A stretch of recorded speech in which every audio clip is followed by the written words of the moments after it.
Certes, la viande apporte une protéine de bonne qualité nutritionnelle, mais elle n'est pas indispensable à notre assiette équilibrée. Il suffit de varier les sources de protéines en alternant entre les protéines animales et les protéines végétales. Il ne suffit pas de remplacer la viande par le poisson, car le poisson n'est pas une ressource alimentaire inépuisable, sans parler des dérives des élevages industriels. Je conseille de consommer du poisson 2 fois par semaine en choisissant de la pêche durable, les labels MSC, ou l'aquaculture durable ASC.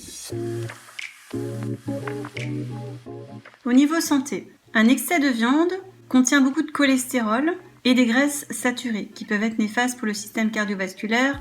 Ce que je conseille, c'est d'en consommer moins souvent et de choisir des viandes de bonne qualité nutritionnelle, quitte à y mettre parfois le prix. Donc tout est une question d'équilibre en nutrition. Pour réduire votre consommation de viande, vous pouvez tout simplement adopter le régime flexitarien qui se situe entre une alimentation à base de protéines animales et de protéines végétales. C'est le juste milieu, un petit peu de tout sans abuser.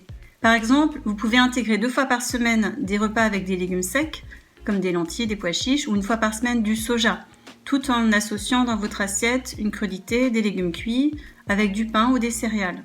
Vous pouvez aussi remplacer la viande ou le poisson par des œufs, en choisissant des œufs avec le code 0 qui correspond à des œufs bio, ou le code 1 pour des œufs en plein air. Les œufs coûtent moins cher et ça vous apporte tous les acides aminés essentiels, c'est une très bonne source de protéines, mais ne pas dépasser 6 œufs par semaine. Vous pouvez aussi manger une petite poignée d'amandes, noisettes ou noix tous les jours, au moment des collations ou en dessert, et ça permet en même temps d'apporter des minéraux de bonne qualité comme du calcium, du magnésium, du phosphore, etc.